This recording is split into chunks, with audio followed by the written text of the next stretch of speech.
So, hey everyone, thank you for coming to our final event of the year. We're having a real talk on goal setting for 2021, and we've invited a very impressive and accomplished speaker, Jay Taylor.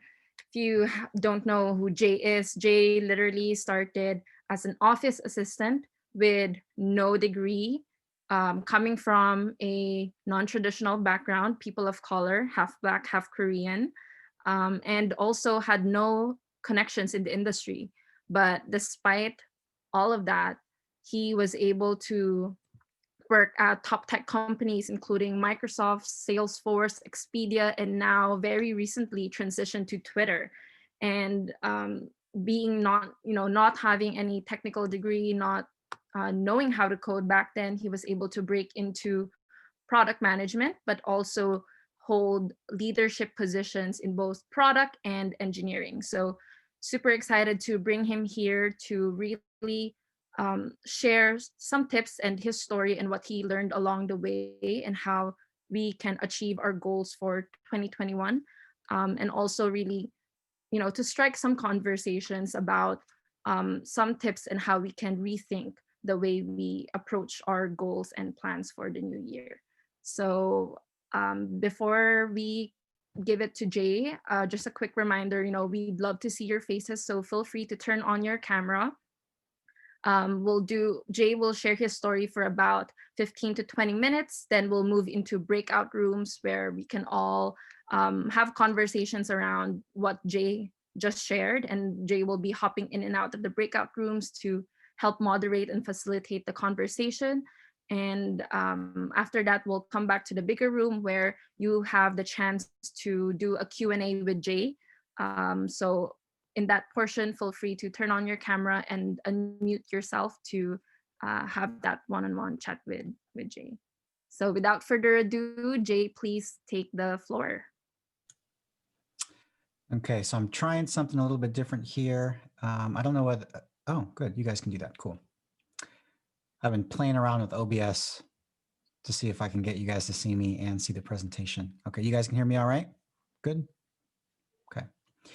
Okay, so this is not going to be your typical goal setting conversation. Okay, if you've ever had one of these conversations, people talk about frameworks and they talk very high level.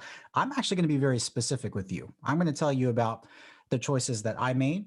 I think that my perspective is unique, but shouldn't be. A lot of the things I'm going to tell you should be common knowledge, but for whatever reason are not.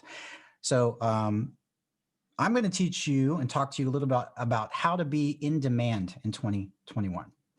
So my career is on autopilot, and I would love to help you guys think a little bit differently so that you can achieve some of the things that I had. All right, so let's see. All right. So disclaimer, everything is my personal opinion. This has nothing to do with any company that I work for, that I represent. This is just me. So take everything I say with a grain of salt, just my opinion. Okay, so as was mentioned, so I'm a staff product manager at Twitter, and I also own my own company called mentormesh.io that basically help people like you get jobs in tech and to learn from big tech mentors like myself. I was a product director at Salesforce. I was a senior engineering PM at Microsoft and an engineering manager at Expedia. And like was mentioned, I had no bachelor's degree. I still don't have a bachelor's degree. I have 0 certifications.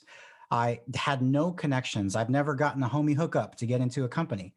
So a lot of what I'm talking about, I think, is very practical, but it's a little bit different than what probably you've been told most of your career. All right. So let's talk about my goals. Now, these are going to seem a little weird, but I want you to think about this for a second. I have massive directional career goals that I live by, and it's going to be different than probably what you guys are told. I want to do whatever I want. That's a real goal. I don't like people telling me what to do. That's what I want to do. When it comes to work, when it comes to what I do at work, I want to do whatever I want to do. That is my goal. How do you do that?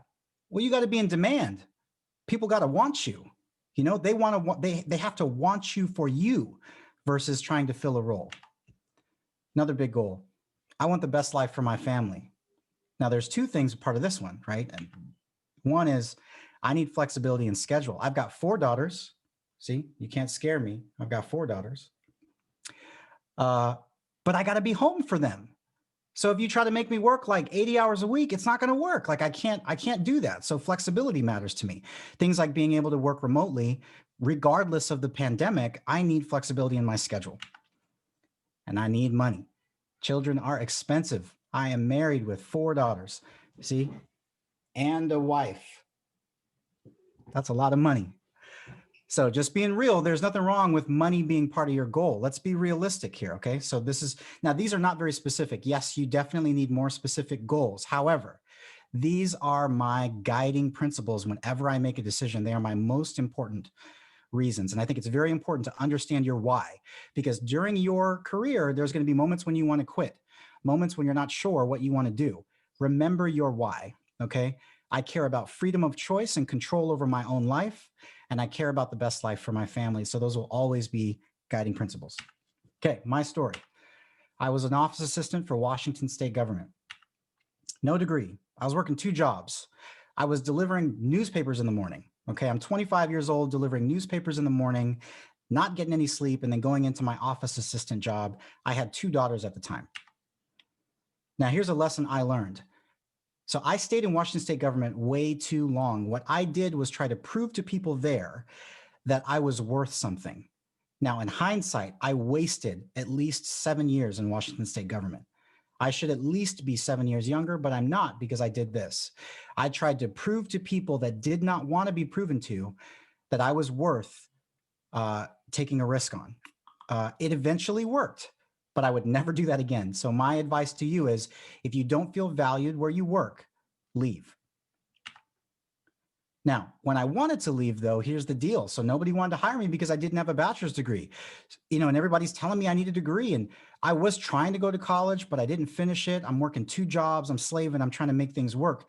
And when I get to these interviews, nobody cared about my credentials. I mean, about my actual skill. They wanted to see my degree. Here's the thing. I was applying for the wrong companies.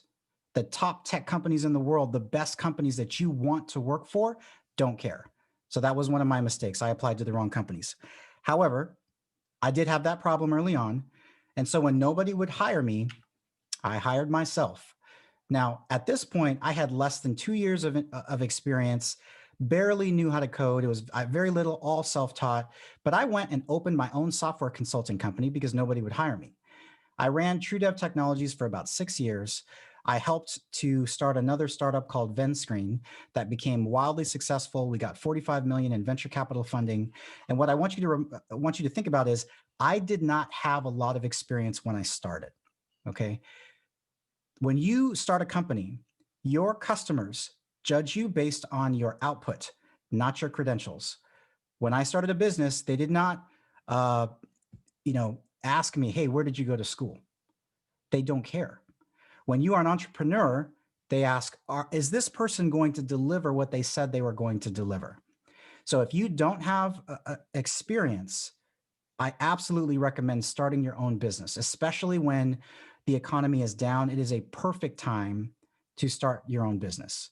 So I'll talk more about that, but think about that. Okay, that's what I did. It actually opened the door for every tech company, and it started and skyrocketed my career. So consider that. So I built a tech consulting company, TrueDev Technologies. It wasn't all roses, right? Like I learned a lot. I lost contracts. I had developers that I had hired that just straight up disappeared and left me with the bill. But I'm telling you that experience that I learned by being a business owner changes you for life and in a very, very good way. So think like an entrepreneur. It is the number one way you will stand out. The problem is when people think about changing careers or having a career, the first thing that they think about is what domain experience do I need? I need to go get an MBA. I need to go to get a PhD. Remember, all of those things are great tools, but the number one way to stand out is to think like an entrepreneur because interestingly enough, when you work for big tech organizations, you'll find that most people have never owned their own business. They have no idea what it feels like. And so they're too preoccupied with doing things like looking good in front of their boss. But as an entrepreneur, you're concerned about impact, because if you don't deliver, Hey Jay, yeah. your audio just got a bit weird, like it's acting a bit choppy. Mhm. Okay. Yeah, it's like acting a bit fuzzy. Yeah, it Some sounds a bit robotic. yeah, some wire might have loosened up somewhere.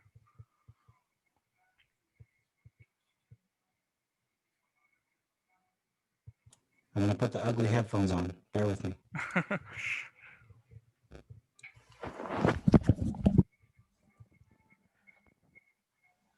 Can you guys hear me okay? Yep, perfect. Way better. Yeah. But I don't look as cool like this though. I don't know how this is gonna work. All right. Let's just pretend I was cool as I was before. Okay, where am I? Okay.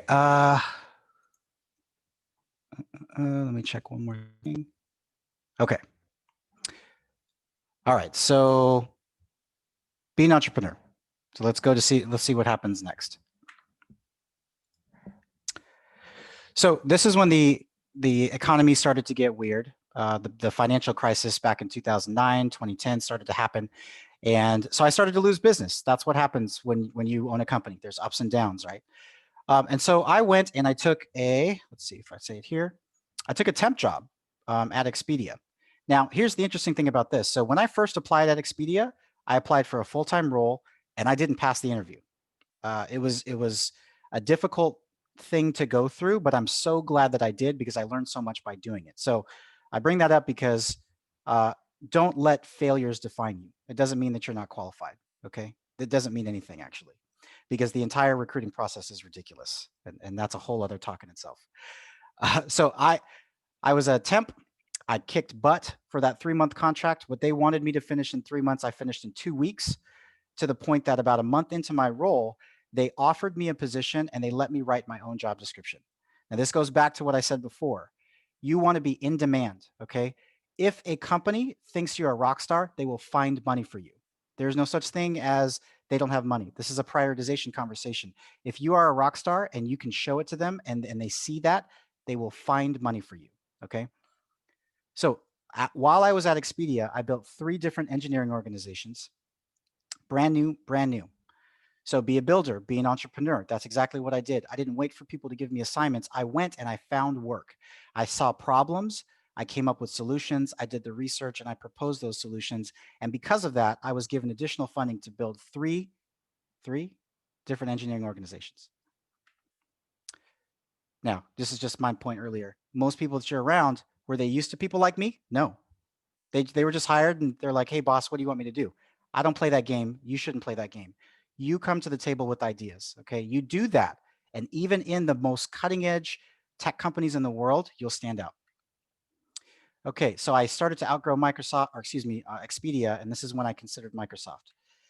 So I started in MSIT, which was like the internal kind of the IT organization typically takes care of the tech company. So it's not engineering, but it's like internal tech services. Another fun fact, the internal tech team is one of the easiest teams to get on in any big tech company. It's just the truth. And there's a lot of reasons behind that, but it's typically true. So when you're applying for jobs, sometimes if you're just trying to get in, that's a great team to try to get into first. So I was there, MSIT. I'm looking around Microsoft. I'm getting to know people. I'm trying to figure out where I really want to be, because I just took this job basically because I wanted to experience Microsoft. Culture matters so much. I found out that I wanted to be one of the cool kids. At the time, this is 2016. It was Power BI, the growing analytics platform, now the #1 platform in the world for analytics, leading the industry. So I joined the Power BI team. How did I join them? I just started doing stuff outside of the scope of my work. So I started to build chatbots, even though that had nothing to do with my job. And then eventually I got the attention of the Power BI team and I was able to join that. Time goes by. Oh, okay. So I want to pause on this real quick. Microsoft on my resume was a game changer. I didn't even realize how respected Microsoft was until I worked for them. After I had Microsoft on my resume, I was getting monthly calls from Amazon, Facebook, Google, you name it. They were all calling me because Microsoft is respected in the industry. That's very true of a lot of other big brand companies too. But the reality is, if you have the right brand on your resume, it can take care of the rest of your career. And if you think about why, it's because it's really difficult to interview new talent and know if they're any good. The only reason, or the only way you really know if somebody's good, is if you've worked for them, right? There's all these outside implications that can help somebody understand whether or not you're good or not. And one of the qualifiers is brand. A lot of recruiters put a lot of stake in brand. Now, I'm not saying that that's correct. I'm just saying that's what they do. Okay. Then I went to Salesforce for about 2 years.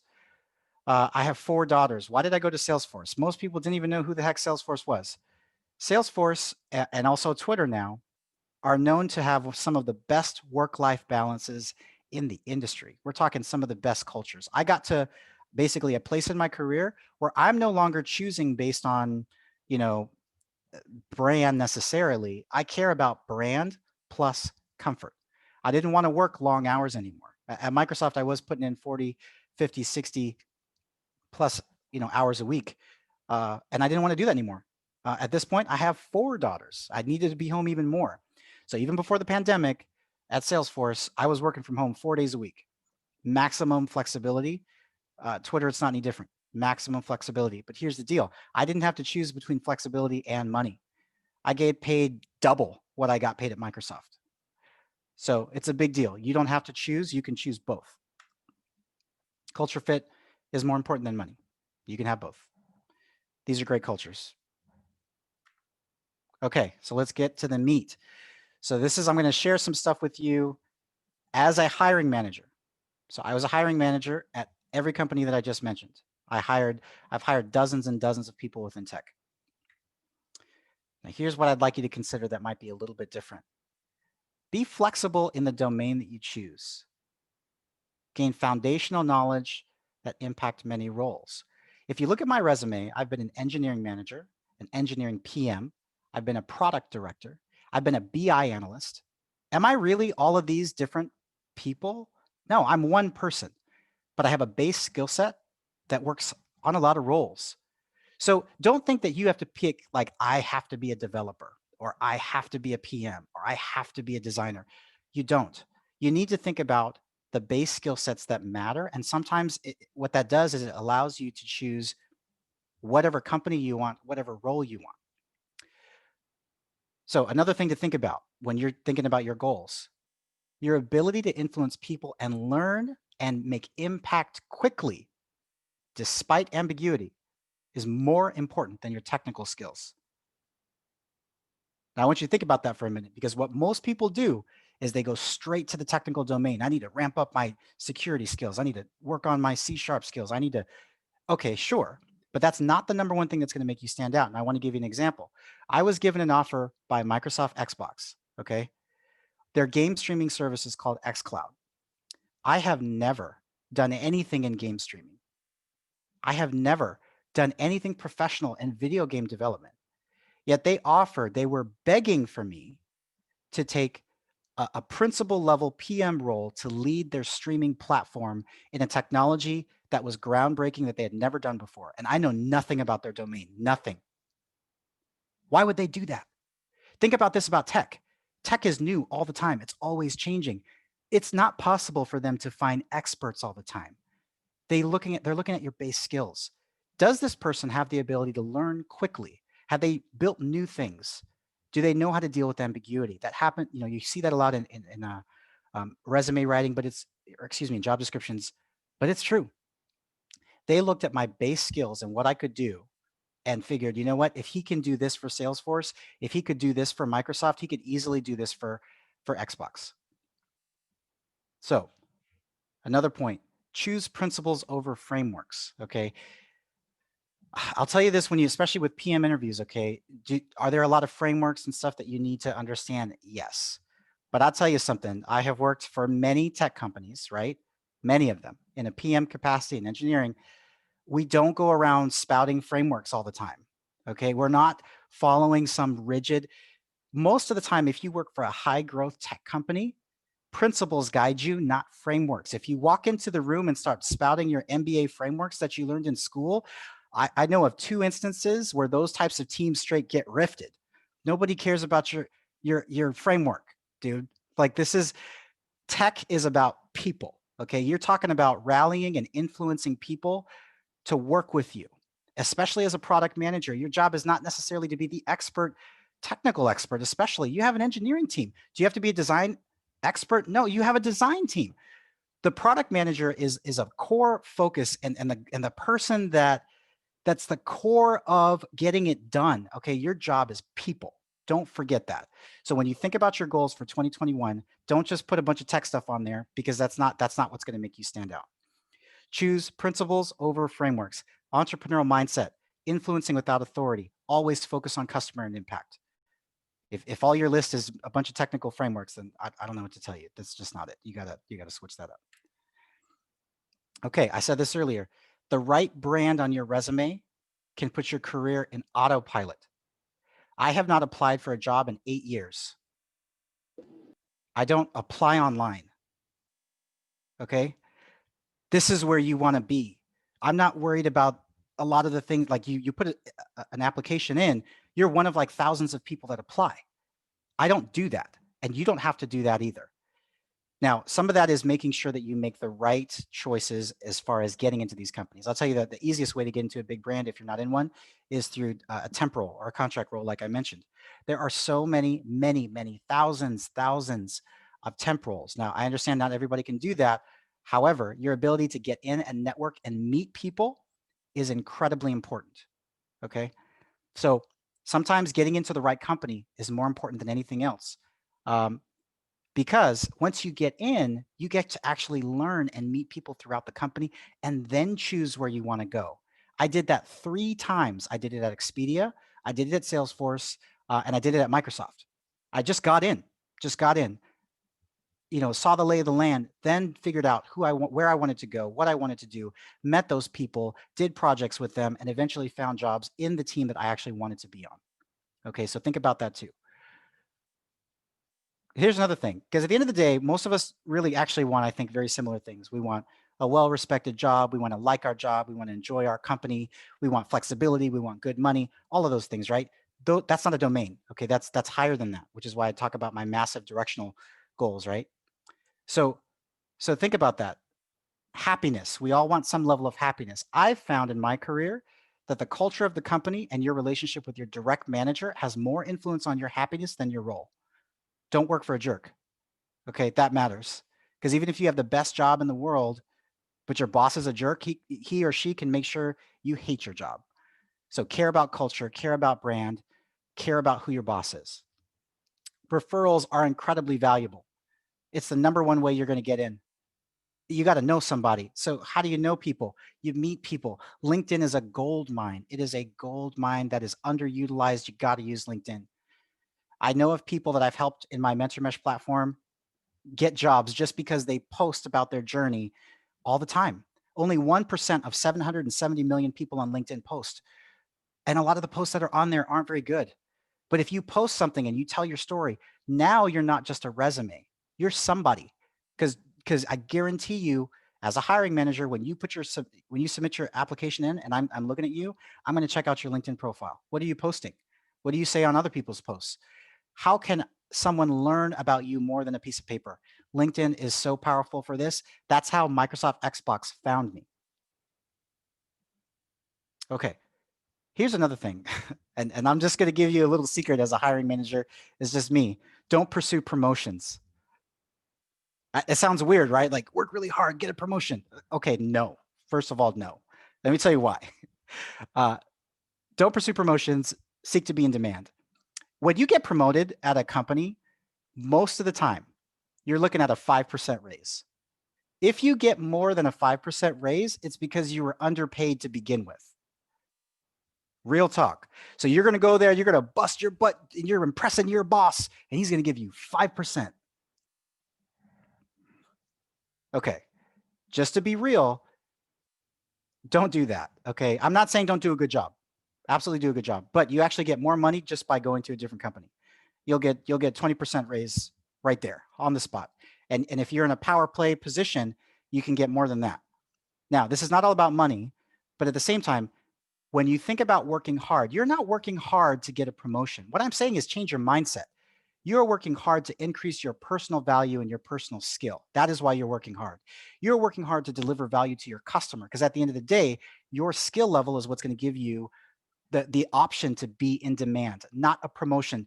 Don't brown nose, don't try to impress your boss. That's not what this is about. If you impact the customer, that will impress your boss, right? That's ultimately what they should want. And if they want something different, you need to find a different company and a different boss. And what's so awesome is that tech is amazing. You can do that. Okay. Okay. Am I like way over time? I think I am, aren't I? Sorry about that. Keep on going. All right. Loving it. Yeah. Okay, good. Here's just me. Okay. I'm just telling you from my experience, right? Add this to your portfolio. When you think about goals for next year, okay, learn from people that have the jobs that you want. Okay. Follow them on Twitter, follow them on LinkedIn, follow their articles on Medium. Learn from people that have achieved what you want to achieve. Most of the people that give you advice now haven't. Okay. So listen to those of us that have the jobs you want. Build your technical network on LinkedIn. It's a gold mine. Okay. There are so many opportunities. 90% of hiring managers are on LinkedIn. So be more than just a resume. Okay. Be a personality on LinkedIn. It's not always about teaching other people. Okay. Just tell your story.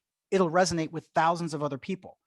LinkedIn is not like a Facebook. Okay. This is not a personal network. This is your professional network. How many people do you want to see your resume? Everyone. So connect with everyone. And if you're not in tech and you need to get a job in tech, I want you to consider being an entrepreneur. That does not mean you have to build the next Microsoft. Just build a website, find a problem, provide a service. It doesn't have to be complicated.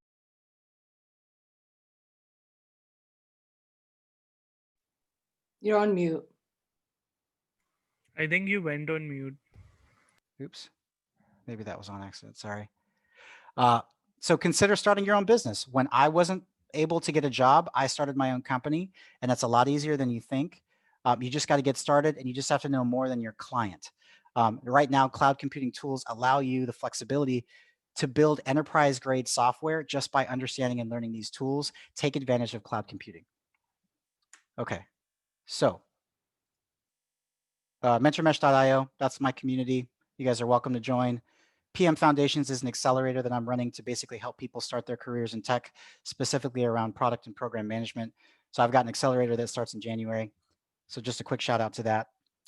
But that's my presentation. Sorry, I had to run through it because 20 minutes is not very long. No, that's amazing. Thank you so much, Jay, for sharing your story.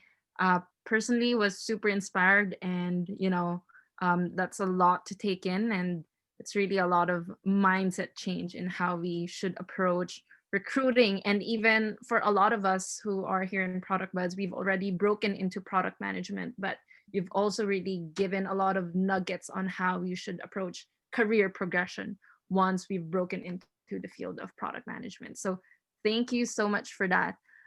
Now we are moving into breakout rooms. Darsh, as the host, would you be able to put people in rooms of like in fours or six? Okay. Yeah. In the meantime, type in the chat, some questions you have for um, Jay when we come back later on. But yeah, join the breakout rooms.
Hey Sam and Aisha, are you guys planning to join a breakout room?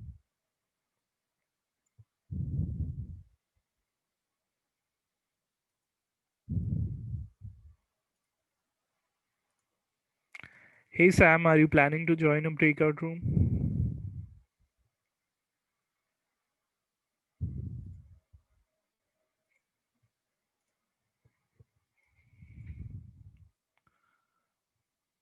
Yeah, Milap, no problem.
Hey, iPhone user, would you want to join a breakout room?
Hey Shobha, do you want to join a Hey, breakout room?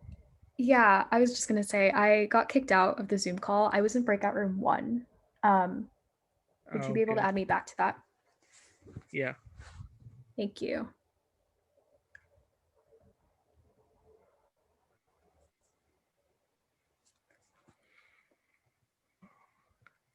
I think you should have a request to join that room.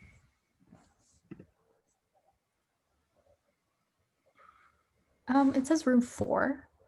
Um, Okay. Can you cancel that request? um, it just gives me the option to join the room or stay here. Okay. 1 second. Yeah, you should have it now. Okay, perfect. Thank you so much, Darsh. Hey guys, for the remaining of you, I'll add you to the room that Jay is in, so that if you want, you can talk to him, ask him any questions. Is that good? Yeah, that sounds good. Yes, thank you. Okay.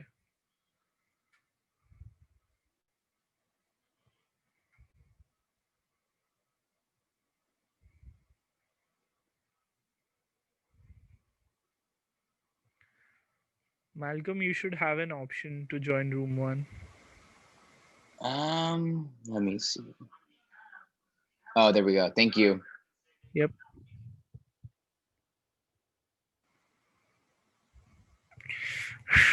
That guy is going to kill me, dude.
Hello, everyone. We just had a super fruitful discussion on room number 4, and I heard from my other Product Buds teammates that other rooms have really good discussions as well. So, before we close off, does anyone in the crowd mind to, unmute, show us your video, and just really share your key takeaway and what stood out to you, whether that's in Jay's talk or in your discussion breakout rooms? I find it really cool how Jay was just talking about this, that you can be very passionate without being rude when you're showing your opinions. And that was like perfect timing when he cut off there. So yeah, I think that is a really good point. And like just how whenever you're like pursuing a new passion in new companies, I think it's important to always be respectful of others, even though you wanted to like start something new or change the old habit. But it comes back to like the people, forming relationships with people and knowing that people in a company are important and making sure that everyone's on board. Yeah, and really, really quick to that point. So I was saying this into the last group. So much about being successful in a big company, especially, or anyone in life, it's about building relationships with people. Even if you have the best idea, you can't step all over other people's ideas. Then they don't like you. They don't want to work with you. They're going to label you a jerk. And now you still can't get what you want because now you've alienated yourself. So how can you get your point across, but still bring them on the journey? You have to acknowledge the way they feel, acknowledge their experience, acknowledge their value first. Then they'll listen to you. It's so important. Soft skills are underrated, but super critical for sure. Who May I else? say something? Go ahead. Awesome. So one of the things that really stood out to me that Jay just said is the importance of servant leadership. So basically, when you're in an organization, figuring out the problems of the people around you and then working to create solutions to even bring further buy-in and alignment for your ideas, but then also see if you can create organizational value for problems that the enterprise may be facing. Yes, and to please your customer, not necessarily your manager. Yeah, it's a huge mindset shift. Anyone else? I like the tidbit on focusing on being in demand and not getting promoted. Because I feel like when you're in a career, you could have tunnel vision on, let me knock this work out of the park and get this promotion, where you kind of have to expand your mind and get the bigger picture of your goal is not to take 3, 4, 5 year incremental steps through a company. It's about leveling up in your career as a whole, whether it's with that company or not. Yes, and how limited you are in terms of jumping, like a jump in your compensation, right? When you get promoted, 5% tops. Whereas if you get snatched by another company, um, it could really double, like what Jay realized. And it's not all about money, but then if you have financial goals, like Jay, who has 4 kids and a wife and who wants to live comfortably, right? Like it's realistic to, that's just real talk. We have financial goals, we want to live comfortably. Yeah, and really quick though, living comfortably, making more money doesn't mean you're slaving at work. So why would you ever choose to make less when you can have a good job with good people and good culture and make more money? It's just logical, right? Like, why wouldn't you want that? So always pursue growth. Let's go. I've left people at Microsoft that are still doing the same thing 4 years later. And I'm like, come on, like I've had 3 jobs since I've been here and you guys are still doing the same thing. And I'm just somebody that loves growth. So I think that if you get stagnant, it's dangerous in the tech world because companies that are stagnant go out of business. Yeah, so one question there. So do you think it is is it not a red flag for recruiters if you keep on hopping on from one company to another? Because I feel like a lot of people here, they also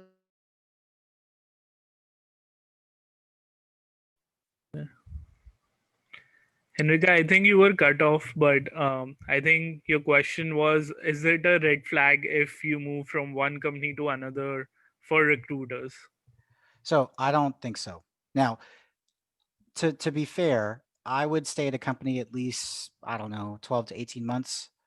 I think 2 to 3 years is good. I think anything beyond 3 years is suspect. Like, don't stay. I mean, this is just me. I wouldn't stay for a company. I mean, unless this is, you have just found it, right? Like, this company is so amazing, right? But to me, even when the company is amazing, I still prefer growth. Like, Salesforce is great, right? Like, I love that company. I did. But Twitter offered me similar culture for more money. So yeah, I'll leave. And I could go back to Salesforce.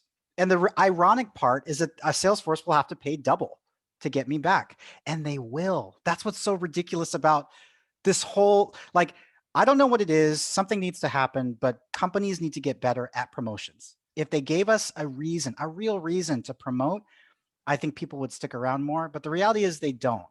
Because I'm telling you right now, like when I was at Microsoft, I'll sell this real quick. I was a level 63. They told me that it would take 3 years to promote to 64, another 3 years to promote to 65, which is principal. Okay. I left.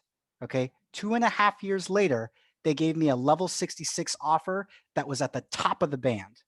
Okay. Something that they said would take me 9 years to do through their system. All I had to do was leave. And another team within Microsoft was said, what they said to me? It's so ridiculous. They're like, oh, you must have been under-leveled when you came before. Like, they want to justify, oh, we made a mistake when we hired you. You should have been. No.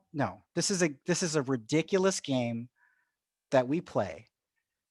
So just learn how to play the game, because here's the thing: even if your company is stable, you can still get laid off. Don't think that that's not true. Okay, it's just fact. So at the end of the day, make sure you are personally growing, because your skill is what keeps you employed.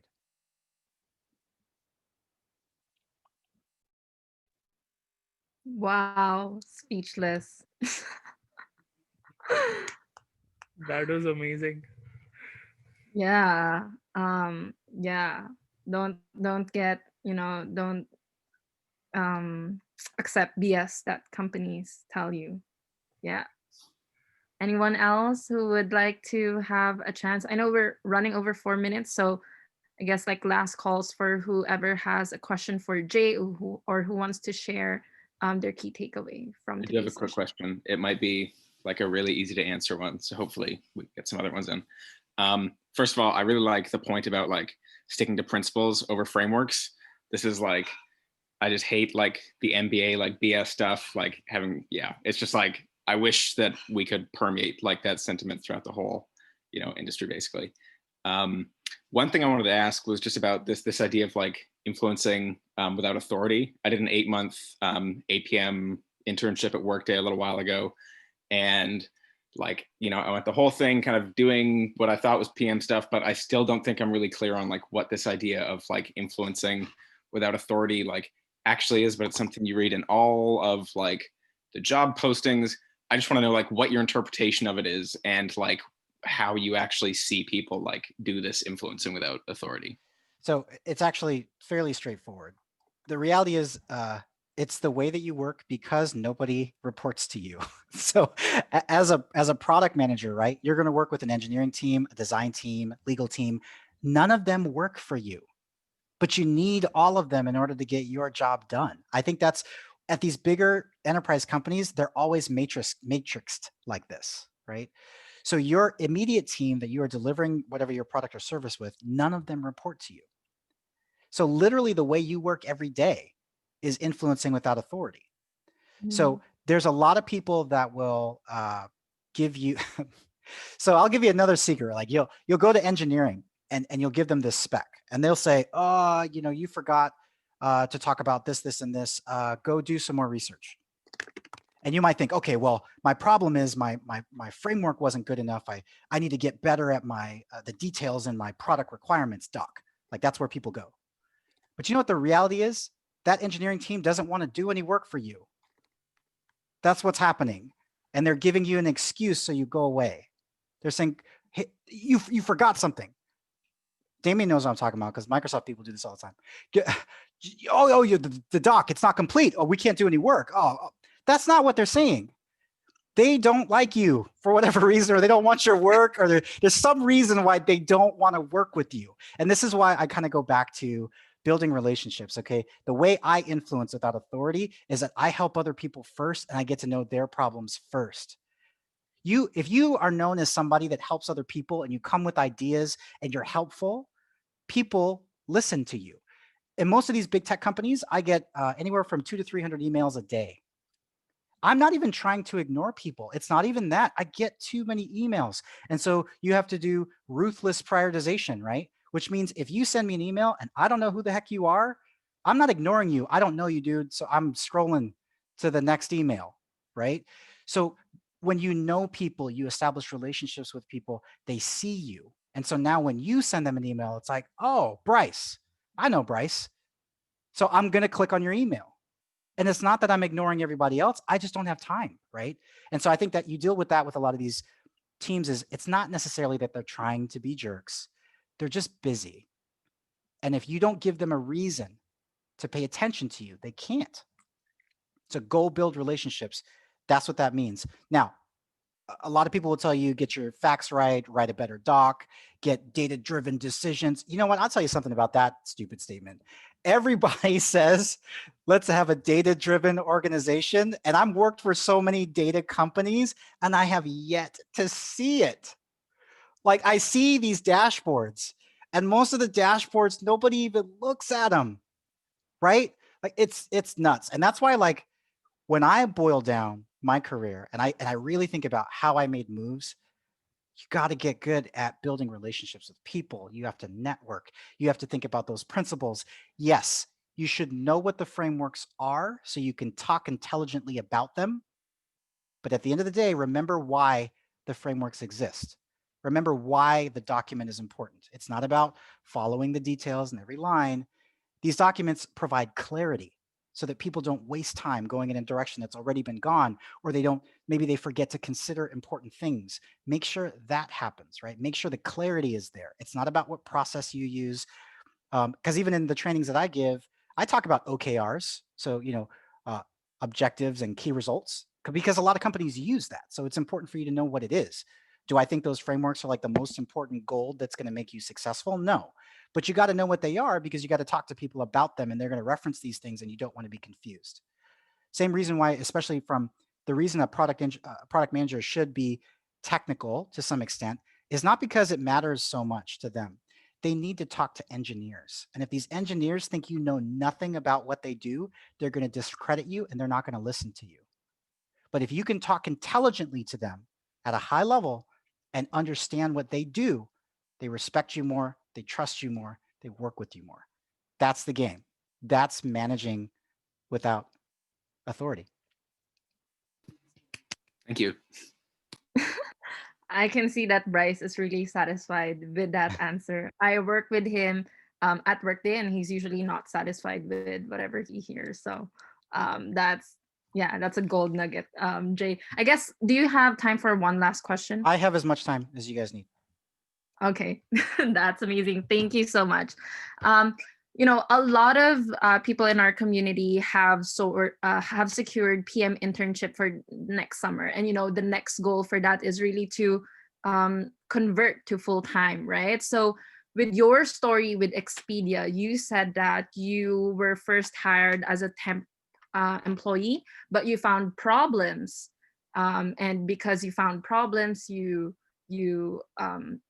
I guess escalated that to leadership, and because of that you were given budget to start 3 new engineering organizations. And so I guess, can you expound a little bit further as to how you found those problems, but also how you got people to pay attention to those problems and think that those are actually important and needs to be funded?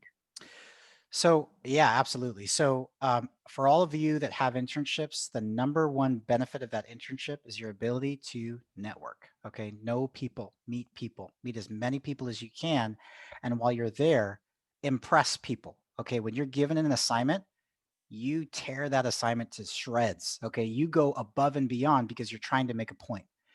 If you're good, they will find funding. If it's possible to find funding, they will find funding, but you got to be worth it, right? Because so just keep that in mind. Okay.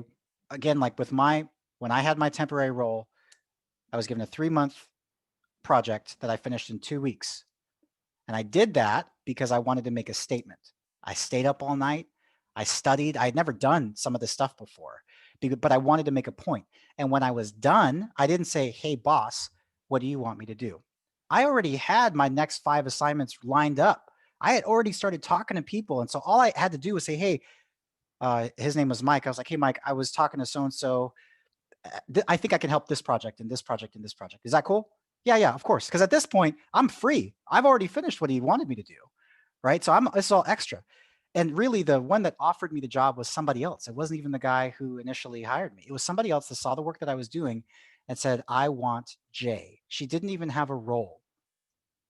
And this is what I meant. Like, especially if you work for a big company, okay, there's no such thing as they don't have budget. That's crap. They have budget.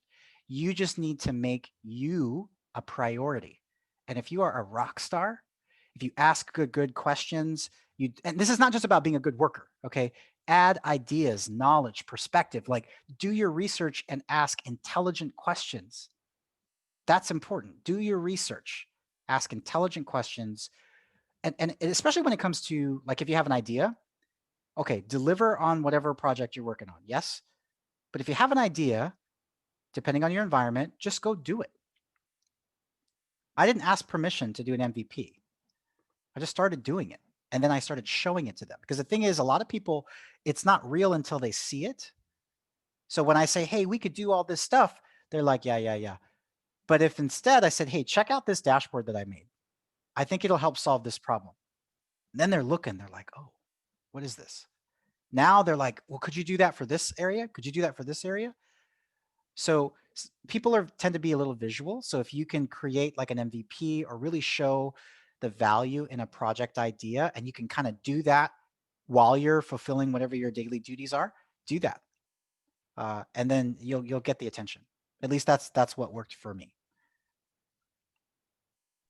And was it, building relationships with engineers, with other stakeholders that got you to identify those problems within the organization? So it was, yes, it was, I do a lot of one-on-ones. I just schedule a lot of time with a lot of people and just have friendly conversations, ask them what their biggest challenges are, what they wish they could change, talk about what they're working on, some of the hiccups that they went through, why they think those hiccups happened, what they wish they had, those kind of things. And people will they'll tell you all kinds of stuff, and you'll start to learn all of the politics and who likes who and who doesn't like who. And all of that is, okay, politics is garbage, but it's valuable to know what that means, right? Because then you can start to build relationships and understand how to solve the problem by knowing that context. It kind of helps you, because a lot of times the reason projects don't get done, it's not because it's rarely because of a technical reason. There's usually some political reason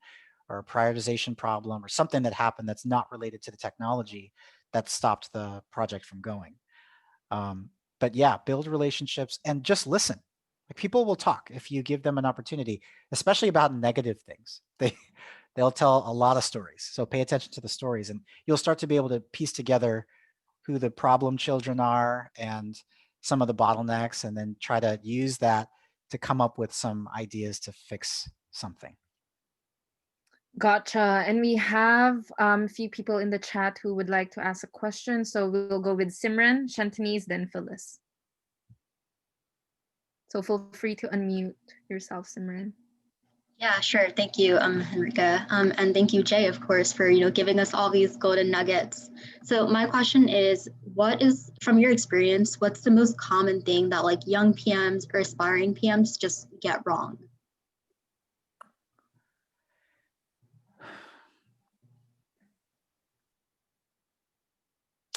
I don't know if this is PM specific, but I would say young technologist specific. You don't network like you should. You got to get to know people. And they focus so much on the technical skills and frameworks. And again, if you're applying for a PM role and especially if you've done that role before, there's almost an assumption that you probably know how to do it. I think people overlook the soft skills. You know, product management is not even about the product, like kind of like I've been describing. This is about getting a matrixed organization to work together. Now, granted, that's big enterprise, right? Smaller enterprise might be a little bit different. So you may care a little bit more about, you know, product management fundamentals there. But I feel like building relationships is so important. Okay, so like again, going back to the internship, you're thinking about all these great things that you should learn. I'm saying, think about all the great people you can meet. Because once you get the job, you can learn all that stuff too, right? But how do you get the job? They have to know who you are. They have to think you're worth it. And how do you become more than an application? You got to be a person. How do you become a person? You know, can this person do the job? Are they skilled? Are they smart? Will they work hard? You have to prove that. If you do that, then you get the job. Then you can learn all the frameworks and the blah, blah, blah, and all that. Okay, that's fine. But you got to get the job. Like, you got to get the opportunity. And so much of that is networking and knowing people. Yes, you want to work hard for your boss. Okay, that goes without saying. But remember, you're not working hard for that person. You're working hard for yourself because you want to be skilled, but you got to know people. So I would say people, you got to network more. I didn't have LinkedIn 15 years ago. You guys got it now. You got to use that. Like, people are just there. You know, you got to find ways to meet people, have coffee chats. Don't throw your resume at them, okay? Because you're building relationships. The worst thing you can do is ask for a favor as soon as you meet somebody. Okay, I ignore most of those types of messages. But if you're sincerely interested in what I do for work, I have never turned anyone down. Thank you for that. Shantanese. My question was, if the 2008 recession didn't happen, what would you be doing right now as far as your career? I would hope that I would still be running True Dev Technologies, maybe. You know, it's hard to say because here's what I didn't know. Big tech, especially once you hit a certain threshold, pays a lot. Like, it pays a lot, and I've told some of you guys this. I would say, and again, this is just my experience. You know, as a mid-level, as a senior level person at like Expedia, not Expedia, let's say Microsoft, because there's different tiers to tech companies. Expedia is definitely top tech, but it's not the same as like a Microsoft or even a Google or a Facebook. Like, there are definitely like tiers to this. Mid-level senior person at Microsoft maybe makes 200, 250. Maybe if you're a little bit more senior, maybe you make 300. Once you pass that threshold and you start getting into principal and plus in other companies, like, you start to double and triple that number. And I didn't know that. So now knowing that, because I've kind of passed that area, I see why people do work for big tech companies, because you don't, like, I can do both right now. I can kind of like do mentor mesh and teach people and build my network and work with people and still be really effective at Twitter, because your work-life balance matters. And so I get paid really well to work reasonable hours to meet a ton of people, right? Like, I'm meeting a ton of amazing engineers and other PMs. So think about the connections you make even by working for some of these companies. Even if later, let's say I want to go build a big software company, I know hundreds of engineers. I know dozens of PMs that are good, that I've worked with, right? So think about the value of even that. So even when you want to go somewhere else, I mean, you've got connections now.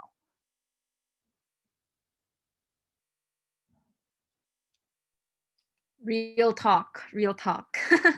Phyllis, wanna unmute and ask your question? Hi Jay, this is great. This has all been amazing. So obviously we managed to accomplish a lot, and I want to know what really truly drives you. I think you've hinted at this throughout, hinted at it, and also talked about it directly throughout. But I really want to know, like, I guess a stronger breakdown of what drives you, because it takes a lot to do everything that you're doing. Like that's a lot of hard work. That's not like a high level, oh, I'm a motivated person. Oh, I want to grow as a person. We all want to grow as people. We're all relatively motivated. But to be honest, I can't speak for anybody else. I personally don't have that level of motivation. And I'm interested to know that what gives you that level of drive to be able to make moves like that when you're already making money, you're already at name brand companies, you already have a business that's working. How do you stop yourself from just getting comfortable? Because there's so much more out there, and the more I learn, I realize that. So here's the thing about like, and so there, back in the day, I probably would have said be an entrepreneur, which I still do, and that would be what you do for the rest of your life. I still think that that's good, but I can still do that. There's so much value in these big brands, because once you start to get in some of these companies, if you do a lot of the things that I'm saying, don't be scared, because a lot of these people that work for these big companies are scared too. If you're not scared and you're willing to make moves and take risks, there's so much opportunity out there. Like I'm one of those people, you're asking what drives me. I love to be excited. I'm not one of those people that works hard because I'm afraid to get in trouble. Okay. If you threaten to fire me, I'll just quit. I'm not playing that game, because negative encouragement doesn't work for me. But I love opportunity. I love excitement. I love possibilities. And when you get to a certain place in tech, the money is very, very stupid, and you're not working harder. You're working smarter, right?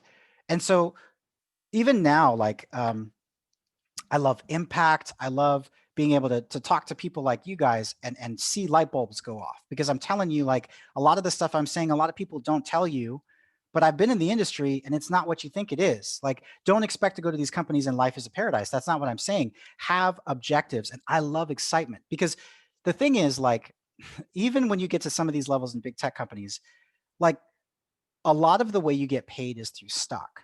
And if you've watched the stock market, like people, these company stocks are like doubling and tripling and quadrupling in a few years. So the amount of opportunity that's out there is ridiculous. And that's, I think, what makes me excited, is because I come from a very average military family. Okay. Neither of my parents have degrees. Both of them don't even know how to swim. That doesn't matter, but I'm just going to throw that in there. We'd all drown. Okay. Very average family. You know, but I'm at a place where most people think they can't make it, you know, and I'm not saying this to brag. This is real talk. Like I came from humble beginnings. I have no credentials, but I've got $250,000 worth of vehicles in my lawn, right? I mean, and it's not a big for real. But I'm not any different than you guys. I guarantee you there are smarter people on this call than me, because I realize that it's not about being smart. It's about making smart choices. If you want to have a high paying job, do what's in demand. What people get, they say, do what you love. That's crap. First of all, don't do what you love. Okay. If you want to make money, you do what people want. You do what they need. You give them what they need. The reason why tech is so amazing is because the consumer of nowadays, what we want changes so often and so fast. So if you're able to catch up and keep up with what consumers want, there's an opportunity for you there. COVID created an opportunity for so many people. It changed the world, right? All of a sudden, everybody's online. Old people, my dad never ordered anything online. He does now. All these people that probably never would have are now. It created opportunities. So there's so much opportunity to change your life, and not a little bit. Like we're talking like a lot of bit. And this is why, like, I wish somebody would have told me, because like I remember somebody told me, they're like, oh, I thought VPs made like 300K. I'm like, are you kidding me? I was making more than that as a director at a much smaller company. So tech executives, between you and me, get paid way too much money. Those executives that you see at like Google and Facebook, those guys make millions. Okay. It's not like hundreds of thousands. They make millions. That's the kind of stuff that changes your life. Because again, it's not about money, because I'm not slaving. I worked much harder at the beginning. So it's kind of like the whole idea about the rich getting richer. This is why, because once you get to a certain part in your career, it starts to kind of take care of itself and you actually get to do more. So like I started Mentor Mesh because I want to help people like you to realize I am not special. You can do this. There's nothing lucky about what I did. There's nothing spectacular about me. I am not Bill Gates, not even close. But what I found out was relationships matter, networking matters. You know, those kind of things are not emphasized. Just, oh, shoot.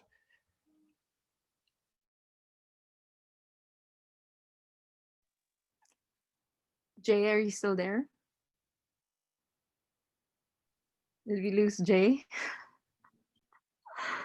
But wow, how is everyone feeling? I know we went half an hour over, but I am enjoying all these talks, and I feel like, you know, this is what I needed to end 2020 Definitely. Yeah, Malcolm, what has been the most eye-opening gem that Jay has dropped for you? Honestly, it's really hard to pick one. He's dropped so many gold nuggets, and I can say it's kind of making me just emotional just hearing him talk, because I can feel the passion that he's, you know, I can feel his energy. So it's really hard to pick one. I think maybe the biggest one is don't be scared. And I think it can be easy to say that, but I think hearing him talk about that, it was really I don't know. I can just feel it. Yeah. He's great. Mm-hmm. Yeah. I think it's also like it's possible to have it all, right? That's like what he made us realize. It's not a trade-off. Like getting a high-paying job, you don't have to trade it off for work-life balance because, you know, okay, he's coming back. Are you here, Jay? Okay, he's connecting. Yeah, for me, I think what's been really inspiring is the fact that, you know, there doesn't need to be a trade-off in, you know, how we like approach our careers, right? Like Jay gets paid really well, but also has work-life balance and meets really interesting people, works on exciting projects. So you can have it all if you make smart choices. I think that's what he made me realize, that we don't have to sacrifice one for the other. Yeah, sorry about that, guys. My computer decided to just randomly restart. It was weird. But yeah, you can have it all, and I want you guys to know that. And you don't have to go get $100,000 in debt and spend 4 years. If you gave me $70,000 in 4 years, I'd start a business. I wouldn't go to college. Now, that's not to say that college doesn't have value. I'm not saying it doesn't. Of course it does. These are all tools, right? But be reasonable.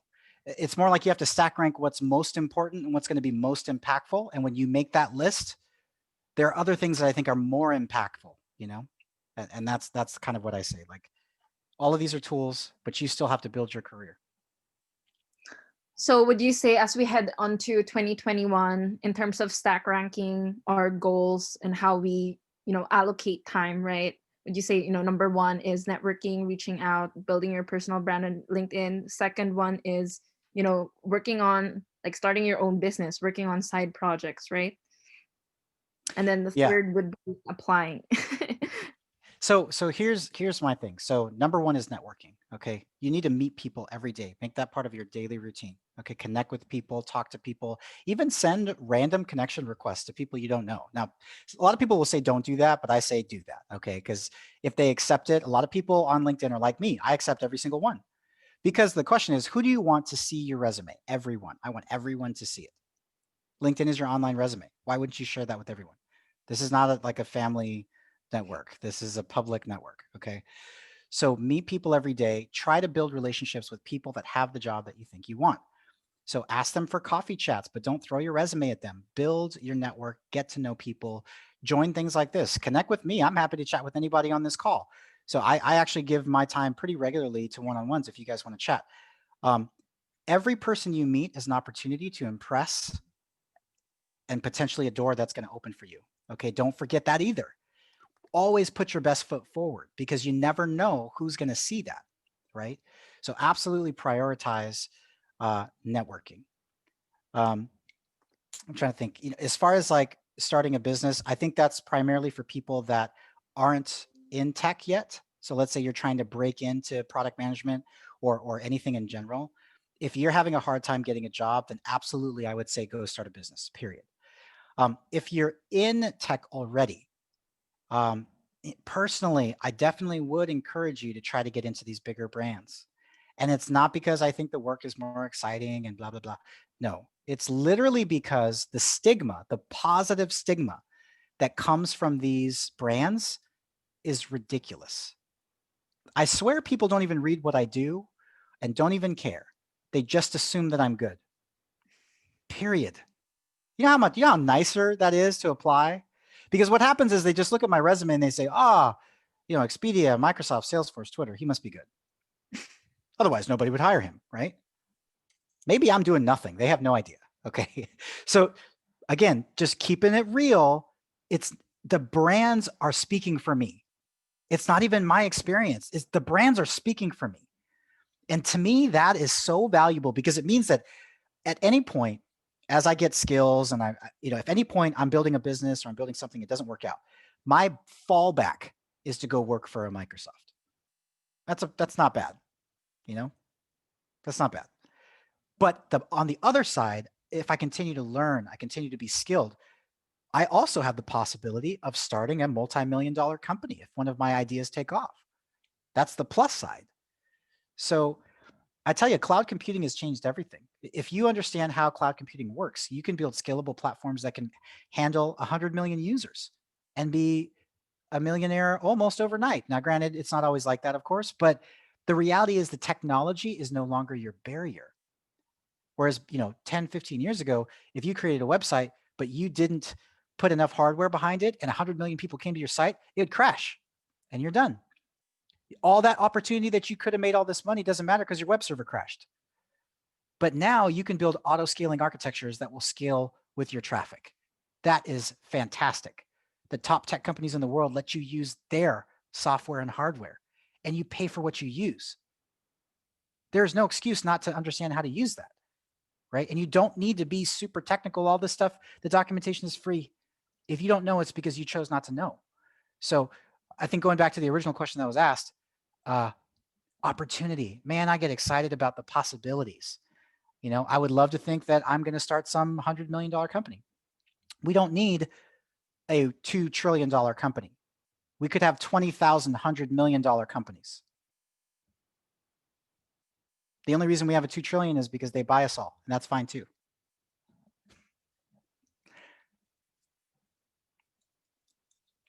Wow, that's amazing. And we've went past 30 minutes over time, so we want to be respectful of Jay's time, of everyone's time here. But thank you so much, everyone, for coming. And Jay, thank you for dedicating your, like you must be in vacation right now, but you still took time to really speak to our community and open our eyes to a lot of realities, right? And it's so timely as well because we're wrapping up 2020, but because a lot of us here are very proactive and go-getters, we're also thinking about 2021. So all the gems and knowledge that you dropped today are very timely and super appreciated.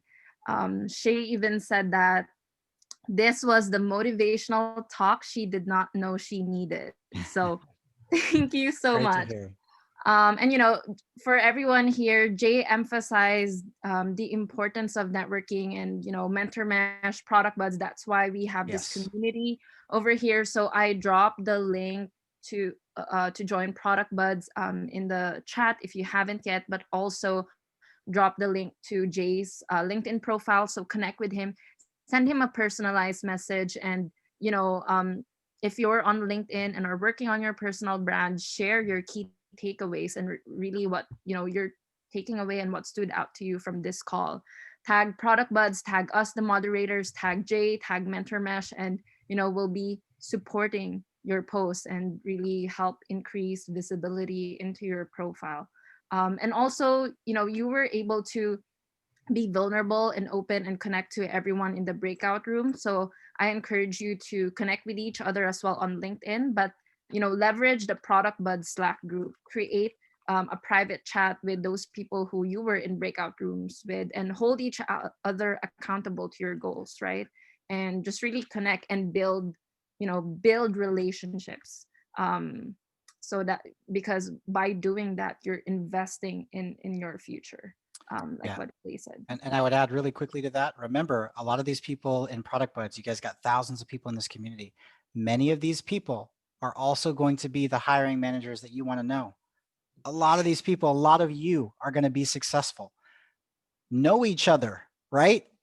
Know each other. Like, it's not just networking with people on LinkedIn, but these groups are super powerful.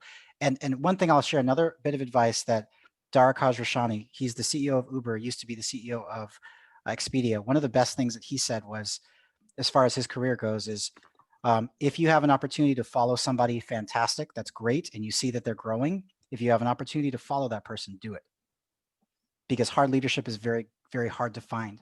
The reason Dara Khosrowshahi was the youngest and highest paid CEO in the Seattle area when he was 35 was because he was Barry Diller's number 2. So if you find somebody that inspires you, that you want to be like, don't be afraid to follow them. And this is why I say, even not even personally, if you don't get to know them, follow them on LinkedIn, follow them on Twitter. These people make moves, they drop knowledge, and it can have a huge impact on your career. Okay, and with that, I'll stop the recording here.